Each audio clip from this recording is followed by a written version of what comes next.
I'm sick of watching top 1% creators flex wins, making this look easy while the rest of us 99% grind and wonder if we'll ever catch a break. Guess what? I'm right there with you, building my Threads account, launching my free and paid Skool communities, and doing it all in public. No fluff, no guru bullshit. Joining me is Dr. Sam, who's got a goal to grow to 40,000 Threads followers and 4,000 members in her community, Sleep Skool, by February 2026. Every step is real, raw, and honestly, sometimes very messy. If you hang around, you'll see exactly what's working, where we fail, and how to dodge those scars yourself. Plus, you'll get some actionable takeaways to build your personal brand or online business faster. Basically, you can steal our tactics, but skip the bruises. This is pure, uncut, built in public. Buckle up. And with that being said, Dr. Sam, let's do a metrics check. Last week, I believe you're at around 12,100 Threads followers and 138 Skool members. Where are you at this week with your Threads followers? So the Thread followers is 12.5. So again, around 400 in the last week. We're finally going back up. Love it. Yes. I feel like that with my Threads account at the moment. Yeah. And for the Skool community, I have 100. Let me check again. Last time I checked, it was 150. So a little bit more than 150. Yeah. Okay. And this is a new metric that I didn't think about tracking for you up until now, but it's the discovery ranking. Your discovery ranking is 155. No, 155 members. And my discovery ranking is around 500. It is 552. And what category? In health. Yeah. Okay. That is health awesome. Has around 3,500. So was that 552? Yeah. Okay. So full circle, that ranked in the money category, which is the most competitive. Our goal is to get into the top 25. Given what your niche is, I can honestly see that being extremely doable, which is so exciting because it's not as competitive and you've got great stuff to share. And those two things combined makes me feel very excited about this whole journey. So yeah, the Skool games could be very interesting indeed. I've been looking at the communities in healthcare that won the Skool games and they're doing great. Is that something you'd like to do later on? I don't know what it takes, Lenny. It all depends on what it takes. Because let's say it's nice, there's also some kind of promotion, right, inside the Skool community to be on the top 5 of that month. You get more visibility. Yeah, I am more into creating a good product that people want to join and consider being an extension of my clinical practice. So that is the goal. That good that it reaches the top 5 on Skool. That's awesome. But for Skool games, you have to grow fast. I don't know if there's something related to speed and criteria. Last year, while they were first running the Skool games, it was more of a pump and dump in the sense that you could just monetize quickly and get your monthly recurring revenue up as much as possible. It didn't matter how many people left, as long as that monthly recurring revenue was high. Now it's optimized to align with a more sustainable business model, like one that you've just described. And it actually cares about keeping people for longer, delivering great results. It's a net benefit, net positive, I'd say. So I can honestly see those goals being aligned. I can see you trying to go for those goals, achieving them, and as a result, actually making it into the top 5 or winning the Skool games for health, which is just an awesome vision. Yes, it would be an awesome vision. Let's work on things. Okay. One part of the new structure I've created is a follow-up on last week's action step. However, last week was just me monologuing. So that's just for next week to keep you accountable. And I'm doing it for me as well. To get into the juicy part, we'll look at a win for you, Dr. Sam, over the last week, and then we'll spend the bulk of our 40 minutes on the challenges you've already sent me. In terms of a win, what's the first thing that comes to mind for you? Something that you're happy to celebrate? Nothing's too small over the past week. Let's say in terms of trend, social media, Threads, I think it's school, online business, anything. all right. So I think, let's say this past 2 weeks have been not growing much on threads as I would like. Some also didn't have much of an engagement. Then some posts started to resonate with people. I started to receive a lot more comments in the past few days. But more impressive than this was the amount of people who applied for the Skool community. So even though the threads account wasn't growing much, I received many new members inside Skool. So that was very nice to see. People commenting on when they applied for Sleep Skool. You see a lot of people struggling to sleep. I think that was very good that I didn't have that many new followers on social media, but I did grab people's attention enough to go to the Sleep Skool. That's a really interesting paradox. The idea of growing on threads and growing your school community. If you optimize too much for one, the other will suffer. Let me explain. If I'm writing super niche threads growth content on threads, so I can maximize how many people apply to join Saints College, which is the free threads growth community, then I will get a lot of membership requests. But my threads account will grow very slowly because it's really niche. Conversely, if I speak and write a bit more broadly, those vanity metrics, like the followers, they're going to increase, but then my conversions into Saints College will decrease. And this is the paradox. This is the balance that we try to strike because it's really difficult. Yeah. It seems like you've experienced that over the last couple of weeks.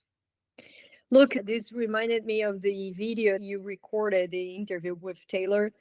He mentions this a lot for when you're starting or you're not very clear what your niche is. So you niche up and then you get a lot of visibility, get a lot of audience, and then later on you start niching down.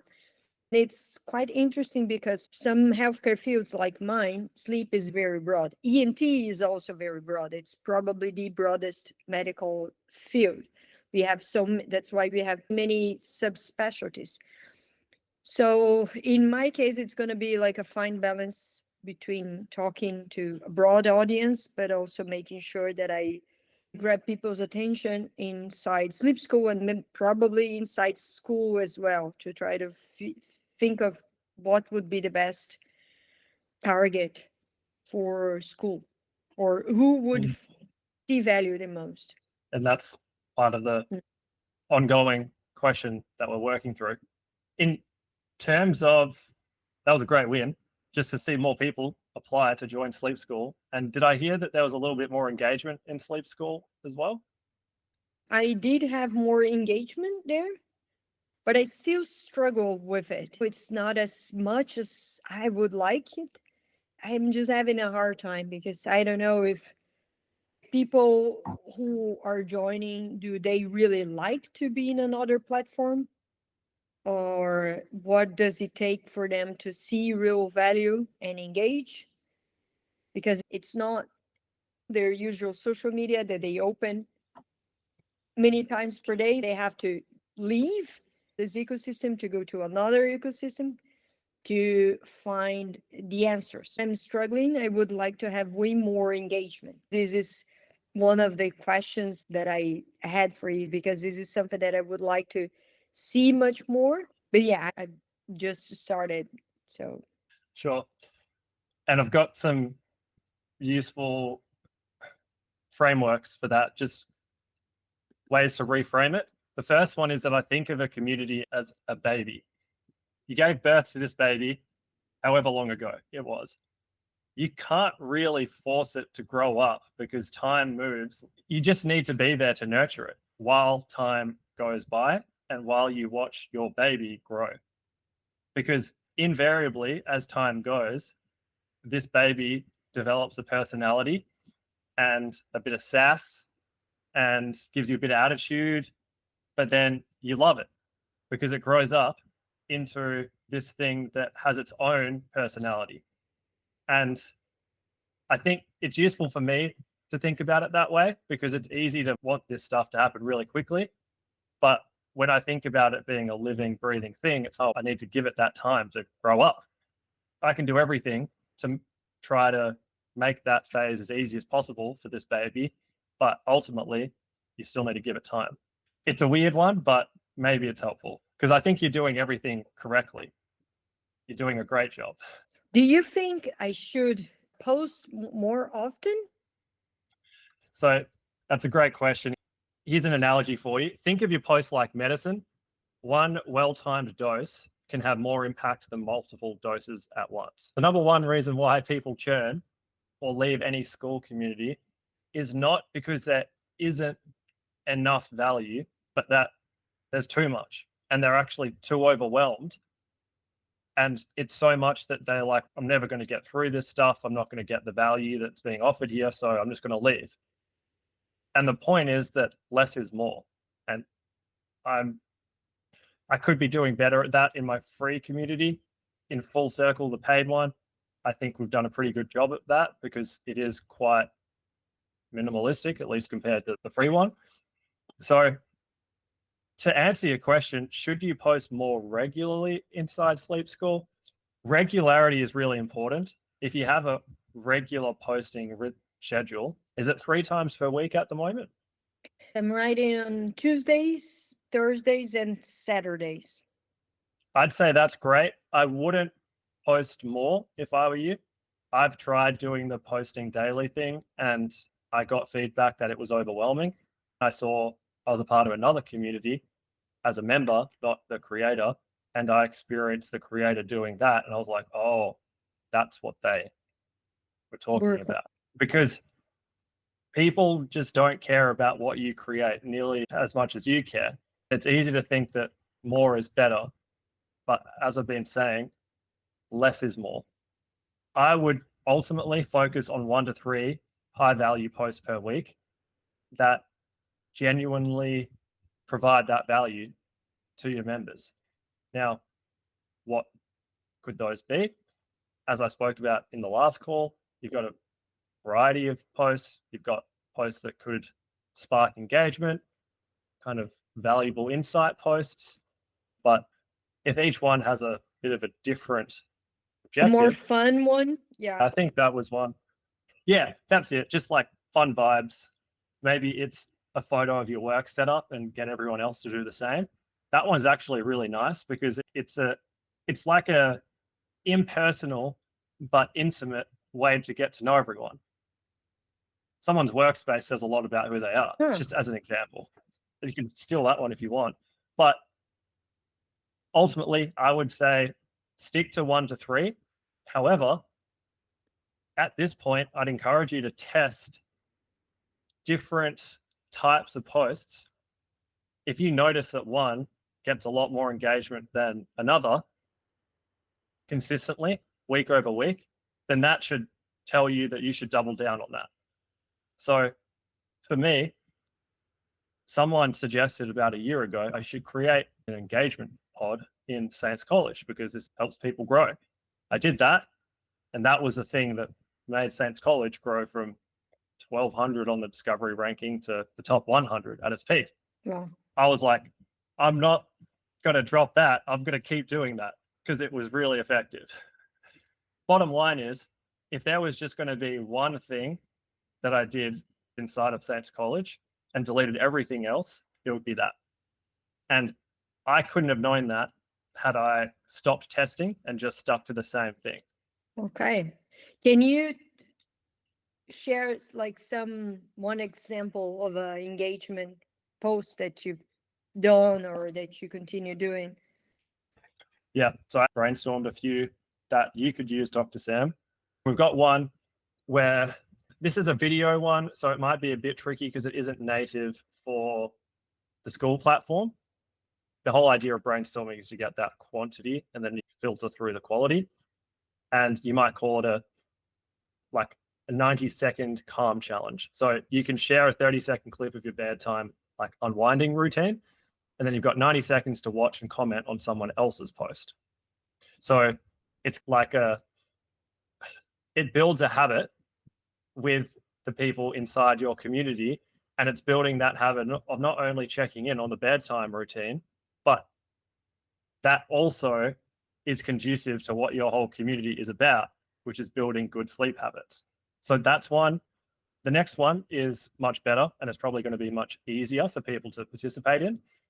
But you could use some alliteration and go Sleep Sanctuary Showcase. You're sharing an unfiltered photo of your sleep space and one thing you love about it. It could be a plushie doll, something unique about your favorite pillow, anything.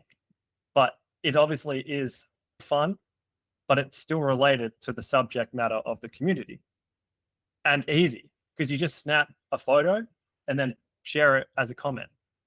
You don't even need to think about words. It's very easy to overthink what we write as a comment. It's a way to connect visually with other members inside the community. There will be multiple instances where John sees a photo that Myra has posted, and John is, I have that same IKEA bedside table. Did you get yours from IKEA, or is this just a lookalike? And that's how you build the connections. Right, To be honest, I think that one is one of my favorites. Another one is, it's not bad, but it's Sleep Mythbusters. So you share a wildest sleep myth that you've heard, and then this really combines education with engagement because it gets people to comment their wildest sleep myth, and then it requires you to debunk it. So that could be educational as well as engaging. But there's another option. Another one, which is another personal favorite, evening gratitude check-in. So I have a gratitude practice, and it would be really cute to do that as a community because you're basically gifting your members gratitude. If I ask you now, Dr. Sam, what's something that you're grateful for today? And if you could answer, that would be great. That is an amazing question. And what is something though? I think that in my case, it would be improving my meditation. In the beginning that I started meditating, it just felt like hell. My mind was all over the place. Sometimes I would even stand up and do my things because I didn't think it was worth it. Today, of course it is, but it takes time, as it takes practice as with anything. So today I start meditating and I already see that my mind calms down. So I think this is something that I'm very grateful for because my sleep gets much better. And this is a great question because we all want to talk about ourselves, right? And we get right all now, excited. And hopefully you feel, I don't know if I'm not the scientist, but you get a little bit of dopamine or you feel happy because you just realize you've achieved something significant today. And that's what I mean by, if you're asking your members that question, you're gifting your members that feeling of contentment and satisfaction for something that they have done today. You know what I mean? And would you do this in a video or a text, or it doesn't matter? Honestly, in a text, make it as easy as possible for yourself. It can be so easy. It becomes a weekly thing. If you create some alliteration around it, it could be the, I don't know, the Sunday sleep gratitude. I don't know what, you can come up with that yourself, but if it has a day attached to it, people come to expect it. And that's what builds that regularity. Notice how it doesn't take time for you to do it, but it is very valuable to building that sense of community. People actually read everyone else's and they're like, oh, I can relate to that. That's how you build the bonds between members that are external to you. Do you think this engagement post could be one of the 3 posts every week, or would you add to it? To be With some- honest, what I would ultimately love is having 3 posts per week that work. If it involves in the next month or so, maybe doing 4, 5 if you want to, but just treating that as a testing phase to figure out the posts that are doing well versus not as well, it's okay. Just note that in the long run, having so many can have unintended consequences because you're actually pushing people away instead of getting them to engage. Yes, okay. I will start iterating on this. I think it's a very nice suggestion that you've given me because many people have some kind of routine already. They have already learned a few things about sleep in other places. Great suggestions. One thing that I was going to ask you, do you want to mention anything else on this topic? I was just thinking, because hopefully I'm moving into my house in the next 2 to 3 weeks, and I've got my little sleep routine, and I can't wait to. If you do the Sleep Sanctuary showcase, I'll definitely be participating in that one because I'd love to. You're going to show be off. super, oh, this is my new place. Just to show you my little sleep routine. I think you'd be proud, Dr. Sam. So that was all I was going to say. I really want to see that, Lainey. It's coming. That's for shift workers. This is even more important, having a very good, very nice bedroom all set. I agree. Yeah, that's great to know. What I wanted to ask you is, let's say I sent you the questions that I wanted to ask, but I just thought of another one that I've been thinking for a few days. If you want to, we can discuss it next week too. It was about the experience on the onboarding. I'm not sure if I am letting them know exactly what they need to know when they start the community. Last week, I asked you a few questions about how to qualify better the people who are inside. So you even mentioned maybe considering giving them some options to choose from. I was looking at it. For now, I think I will stick with what I have because they come for so many different reasons that it's hard for me to put in a list or 2 or 3, and then I lose the richness of the details of what they tell me. I was thinking now of their experience when they join the community, right? For example, I noticed that you have something in the content, start here. I've seen some other communities do this. I'm not sure if I'm doing it right. So I have the impression that people join and they're a bit lost. If you have any tips or comments. Okay, that's a great question. So you've seen in Full Circle, like paid community, we've got a start here course. That is only there because some members don't actually want to take our complimentary onboarding call. And we only created that because we realized that if they don't do that call, they don't actually know what to do here. So we need to have a backup. That was something we learned through trial and error. And that's why that course exists. Okay. But your community, Skool introduced an onboarding feature as of a month ago. Essentially, it means that you don't have to create much of an onboarding thing at all.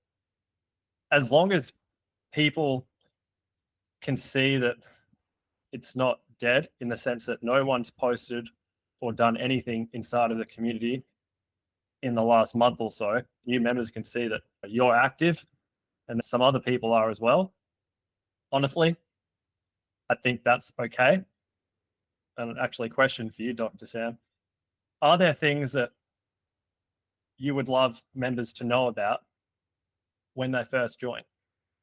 Since I don't know how familiar people are with the platform, I thought to give them a bit of a context. What they see when they start is one post that I pinned as the first one is telling me why you're here. Right? That they write why they're in the community, but I do notice many people don't answer it. And I get it. Some people share a lot about their lives. I would just like to tell them that I'm doing 3 posts per week and a call once per week, and that I'm also considering doing on the weekends. I actually have to do a poll to figure out another time during the week that I could do calls, and the series that I'm working on, the content that I'm working on, but because I feel like it's lost, of course, because I'm thinking about the content now. So it was just something that I thought of updating them. I don't know if you had this impression that you were lost when you got there or not. No, not really. No. And to be Okay. honest, if I was to think of one action step for you, Dr. Sam, maybe there are a couple, but that's okay. The first thing would be to try testing out the sleep sanctuary. I don't know if I like the name, but that's what it is. You know what I mean. Try testing out Sleep Sanctuary and the weekly evening gratitude post. I consider that as one main action step to get more engagement. And then the second one would be to create a pinned post inside your community that is called something like Sleep Skool Starter Pack. It's something that members can see as soon as they join because it's pinned at the top of the community. And it just has the three main things you need to know about Sleep Skool so you can get the most value from it. And it's really short. I could read it in 20 to 30 seconds, and it just gives me the need to know about what you do on a weekly basis. And that's it. And it doesn't ask for engagement, just super simple. And because as of a couple of weeks ago, Skool created their own onboarding feature. I'll show this on my screen. Share. Hopefully you can see that, Dr. Sam. Yes, I can. Cool. Let me. Okay. I should set this one This is up. this is what new members will see automatically. You don't need to do anything, but I'll play it now just so you can see what it's like. As a member, you'll see this. It says, welcome, start here. The first thing is watch a 60-second intro video, and then find a post you like and leave a comment, and then download the app. And I'll show you very quickly what this intro video looks like. This is the Community tab, where you'll see posts and comments. Here's the Classroom, where you'll find courses. Here's the Calendar, where you'll find calls or events. You can attend live or add them to your calendar. And here's a map where you can see where everybody is. This is great for making friends. To keep up with the community, there's posts. You can open them like this, you can like them, leave a comment, and you can click this bell to get notified when there's new activity. You can view people's profiles like this, and follow them to be notified when they post. You can message them privately. You can access your settings here to change your profile or notification preferences. Complete the onboarding by commenting on a post and downloading the app. Welcome to the community. Have fun. So Yeah, you can see they make set it up. very easy. Yeah. So that tells all of your new members what Skool is and how to make the most of it. What's more is that they've got so much data, and they've basically been able to conclude through all of the data they have access to. They call it M12 retention, which is what is the one thing that a member needs to do once they join to increase the likelihood that they're still a member in month 12, hence M12 retention. And they've looked at everything from posting to messaging, consuming classroom content, everything. And the one thing is just liking a post and leaving a comment on it. And as a result of that, it's built into that onboarding sequence as a step that you need to tick off. Unless you go and do that, like a post and leave a comment, it won't disappear for 30 days. If you don't do anything after 30 days, then it will disappear. But by that point, you're probably just going to be a lurker. And the thing after that is downloading the app. If no one downloads the app after 30 days, then probably just going to be a lurker anyway. But Skool's making it easy to onboard new members is all you need to know. Okay, that's very interesting. It's pretty good. Yeah, it makes our life much easier. Okay, I will do that. I'll just add a document, very easy 3 steps, as you said, the starter kit, just for them to know. Yeah. And I've also got the whole document that I had all my notes in for today, Dr. Sam. So if I wrote down the key action steps and some answers to your other questions, if you'd like to check those out, I'll send you the link in the chat. By all means, we can talk about those next week as well if you'd like. For today. That looks awesome. So if you could send me through DM, that would be amazing. And let's say for next week, we could talk about other services that could be part of the community, like one-on-ones or things like this. Would be great to hear your thoughts. Yes. Okay. Beautiful. To Sam, Okay. thank you so Thank much you. for tuning in for Built in Public. This is episode 4. And let's see how we go with the action step next week. Yes. Looking forward to talking to you. Thank you. Have a great week. Talk See to you Sam. next See ya. week. Bye-bye. And for those still here, don't leave just yet. I'm transitioning into a bit of a solo reflection on my journey over the last week. So that's going to be the structure of Built in Public moving forward. If you would like to provide some feedback on the structure, please do. DM me on Skool. I'm all ears. That's the whole point of this Built in Public vibe. Let me see who's here, if I can shout anyone out. So we've got Yaz, Angelica, Smiley, Captain Sam, and Kayan. All right, let's dive in. So we have a quick check up on my metrics first, because we did that with Dr. Sam, and it's nice to reflect on what's been good and what hasn't been over the last week. So on that note, let's take a look at this. Metrics. Last week, I was at 13,439 followers. And this week, I'm at 13,490. I'll share my screen here so we can see all of this in real time. That's the latest. 50 followers over the last week. What I want to note about these statistics, and this is where we can get really trapped, because everything's in the green except reposts. On the face of it, you're like, 405% boost in profile views since last week, 394% increase in likes, 14% increase in replies, 22% increase in quotes, 38% increase in posts. You look at that and you're thinking, not bad. But then what most people don't talk about is the fact that all of this came from basically one post. And it was a rant post that had nothing to do with what I talk about. That's what most people don't talk about when they flex their own analytics, because most people are getting these insane numbers from one post that happened to go viral, and they have no idea why or how it did. This is the story behind the numbers, and this is why it's not necessarily a win. I had these insane numbers, but I only gained 50 followers in the last week. The week before, I didn't have these insane numbers, but I gained 150. So you got to look at what's going on behind the scenes in that regard. Anyway, we've got 13,490 followers. In terms of Saints College members, last week we had 2,116. Let me change what I'm sharing here. This week we have 2,141. So we've got 25 new members.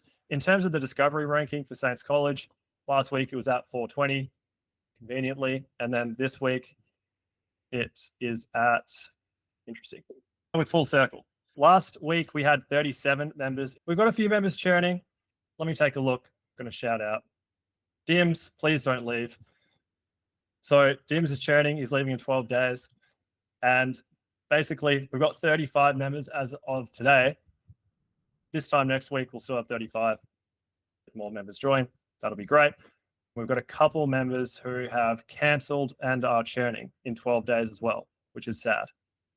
There is a realistic view at what's going on. We've got 4 to 5 members churning, and that will relate to the challenge that I want to speak about. And it is what I refer to in my posts inside the community as what I'm really struggling with at the moment. Anyway, going back to the kind of stats, the metrics. So we've got 35 members inside of Full Circle today. Last week it was 37. The one that I really keep an eye on the most is the discovery ranking. Our goal is to reach the top 25 in the discovery ranking on Skool at the end of 2025. So top 25, 2025, hence 25, 25. Last week we're at 570. And then this week, let's have a look. We're at 607. So we've had a week of going actually down before, but I think this is 2 weeks in a row now, thereabouts. But the point being, it's not great. The metrics are meh, but I'll go into that more a bit later. What was a win for me? A win was finally getting a little bit of normality in the schedule. I have tried using this app called Motion, and it schedules my tasks for me. It uses AI to move things around based on new events that come in and based on the deadlines and the priority, et cetera, et cetera. And basically, it's AI time blocking based on your schedule. This is something I'm trying to get better at each day. Today was probably my best day yet. It helps me get a realistic view of my day. As the saying goes, what isn't, I'm going to butcher it. If it isn't scheduled, it isn't done. So when you can see those things that are scheduled, you can get an idea for what is actually doable in that day and what's unrealistic. And that helps me because if I don't see it scheduled, I'm definitely overly ambitious in what I think I can do and never actually end up being able to do it all. So that's my win, getting a bit more control over my schedule. In terms of how you might like to apply that, the beginner version or the basic version is just time blocking. If you're not familiar with it, think about your 3 main tasks that you need to do today. Think about when you're going to do them, how long they're going to take, and then whatever that estimate is, double it. It will probably take twice as long. And then put it in your calendar at the times that you're going to complete each one of those 3 tasks. Then stick to it. If you don't stick to it, then this whole system doesn't work. The intermediate to advanced is just trying something like Motion, but it's paid and not everyone wants to do that. This is the thing that I'm struggling with. It's hard. The challenge is trying to do it all and realizing that you can't do it all. To get more members inside of Full Circle, and there are a lot of members that I know would be a great fit, I can go and message them and hop on calls with them. But then I've already looked at what the schedule is for me at the moment, and that would derail everything else that I want to do in terms of nurturing Saints College, deliverables in Full Circle, as well as still posting on threads myself. And that is really the crux of the challenge. It's like how, and I know the answer here is just hiring. I suppose that's what the point of all of this is, to talk about it and figure it out as I go. It's just tricky because I'm a control freak and I want to be able to go and hop on calls to see if people are a good fit and to have these hour-long conversations with people who might be leaving to figure out why. And if it's actually not in their best interest to leave, then get them to stay. All of that I'd love to do, but I can't because then everything else falls behind. So the struggle is the prioritization of what I should continue doing versus what I should let go of and accept that. That's the first little rant thing I'm struggling with. And then the second one, and it's a bit more specific and tactical. Actually, before I go into the next one, in terms of what an outcome for that could be, I don't like to leave an open loop. Anyone still on this call or watching the recording can relate that they've got so much going on. You've got so much going on in your life. And the beautiful thing about being here together is that at least some of those things overlap. And that is just the whole writing online thing, trying to build something online, your personal brand, your online business, and trying to make that happen amidst everything else that you have going on in life, your full-time job, your family, paying mortgage, paying rent, paying bills, whatever it is. At least fireworks. We've got that similarity. And I guess the thing that helps me when I'm going through this kind of overwhelm is a concept from 4,000 Weeks. And it's a book by Oliver Berkman. And 4,000 Weeks is a crazy title because it's how many years, sorry, it's how many weeks are in 80 years, the average life expectancy. You've only got 4,000 weeks. The concept that helps me through this time of overwhelm is finitude. It's accepting your own finiteness. The fact that you will never get it all done. You will never have it all perfectly optimized. You will never close every loop. That's okay. I remind myself of that whenever I'm going through a period like this, because it's a nice reminder that, hey, everyone's like this. No one has all of their shit together and closes every loop and get everything on the to-do list every single day, because that is not what makes us human. We're finite beings with a finite amount of time and what's the word? The list. I can't believe it's escaping me, but that list where it's the thing that you want to do before you die. You know what it is. Bucket list. Thank you. Bucket list. Yeah. We all have a bucket list and we all have that idea of what if we went and did that career instead of this one, but you'll never find out every other path that you never took. Instead of wondering and being trapped by this question of what if, just lean into the thing you're doing right now. The next thing I'm struggling with is figuring out a great sales process for Saints College to Full Circle. How this can relate to you, I'm sure if you're watching this or listening to it, you want to sell something at some point if you're not already. And I feel like what I'm about to say can be of use to you. So hopefully you can get those lessons without my scars and get to the good part, which I'm still trying to figure out myself. What is the nature of the challenge, the struggle? Saints College is a free community, has 2,100 whatever members that we discussed just a moment ago. Full Circle, 35 members, paid community. Last week, I spoke about increasing the monthly price so that the annual option is a no-brainer, because currently it's not, and the price doesn't make that clear. So related to that, there are so many different ways that we can get people into Full Circle. There are sales DMs, there are sales calls, there is like a webinar. Then in terms of the process, we've tried like a wait list, we've tried application form, and then we've got like free trials as well. You've got the ability to just make monthly an option. You've got the ability to just make annual an option. And right now, I'm really struggling with which one. I want to have a system to make it streamlined so that it makes sense from the perspective of people in Saints College, so they know what's going on and that there's clarity, they know how to get access, and it's streamlined from the back end in terms of people on the team know what's going on as well. Right now, I feel like we're still figuring that out. It can be a little bit frustrating because you want to get impatient with these things and you just want to get that answer.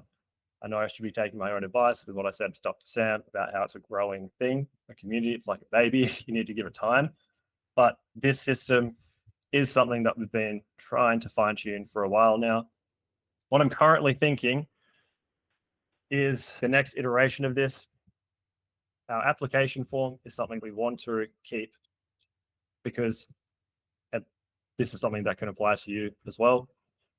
We learnt the hard way that if we just open free trials up and let anyone come through, one of the things that we really value is being able to have a complimentary onboarding call with each new member one-on-one. We realized when we opened the floodgates with free trials that a lot of members who came in for a free trial weren't actually a good fit. We spent probably 10 hours with new members who weren't a good fit. And it's a nice thing to do, but it is a constraint. Time is a constraint, and we can't really afford to do that. So then we created the application form to make sure that we only accept people who are a good fit. And that's great because we know if we get on a call with someone, like that, in theory, they're here to stay. So the application form is something we want to keep. how do free trials relate there? Because if free trials are turned on, it's a great way to get people in, but anyone can join and get on a free trial without completing the application form. Another thing is we really want to push for annual memberships because we believe in playing the long game, and people who are just going to stay around for a month, it's just not going to be in anyone's best interest. It's like, you're not going to get the best results. If you're thinking month after month, oh, should I keep my membership or not? Instead of how am I going to get the results I really need? You're not the right fit for us. So there is this option for us to just make annual an option. Lots of different thoughts going on in my mind. And it's a bit overwhelming, to be honest with you. In terms of me therapizing myself here live, if I was to try and come up with some sort of solution and create a like tidbit for you to take away from this rant, it would be this. Instead of overthinking it and figuring out the best way, just pick any option and try it. See what the results are, make sure you know what to measure, and then compare it to a previous test. So far, we've had steps that are a bit too convoluted. We've had a wait list and an application form. Captain Sam, if you're listening, this one applies to you. It's a change in our process. I realize that the wait list is an unnecessary step and we should just have an application form. So what we should do is have the application form. We should increase the price of the monthly, and we'll do that gradually so that it starts to become clearer that annual is a no-brainer, because if you times the monthly by 12, it will eventually be much more expensive than annual. Then you're incentivized to join annual. And I'll make that known to people in Saints College. This is what we're doing. This is why, if you want to join now, because we want a good system to make it easy for you to join. It's understandable. We believe that a lot of people inside of this community get a lot of value from joining this community because the results are insane. But I think it's been a bit confusing for you because, to be honest, it's been a bit confusing for me. So those are my action steps, and it's just to test it. I'm going to write those down because if it's not written down, it's not done. Lenny's action steps. Firstly, delete the waitlist step. Just have application form. Secondly, increase price of monthly. Actually, that's the third step. Second step is let people in Saints College know monthly price is increasing soon. And then increase price of monthly. Create a plan over the next few weeks to make monthly price more expensive than annual. And I think that's going to give a bit more clarity, at least on my end, in my head, and hopefully to people inside of Saints College, just to know what's going on. How that can apply to you. If you're dealing with overwhelm and you don't know which option to take, you've got all these A/B tests running inside of your mind right now, please right now do what I have just done. Brain dump it. Write down those key steps to test one version of that A/B test, just one, and then know what to measure. So for me, what I will be measuring is pretty clear. The metric that I'm measuring here is number of new members, but it's also minus number of churned members, which is really important for this context, because if 10 people join as a result of this change, but for whatever reason 10 people leave, then I should probably keep looking for a solution. But if 10 people join and if no people leave, then we're on to a winner. Similarly for you, if there's some sort of content that you want to be posting on threads, think about maybe you get a shitload of views, but then no followers or no comments. Think about the metrics that aren't changing or decreasing as a result of the one that is. That's just an aside, but just think about something to test this week. Don't overthink testing it, just test it. That's Built in Public episode 4. Stay tuned for episode 5 next week. I'll see you then. Subscribe to the YouTube channel.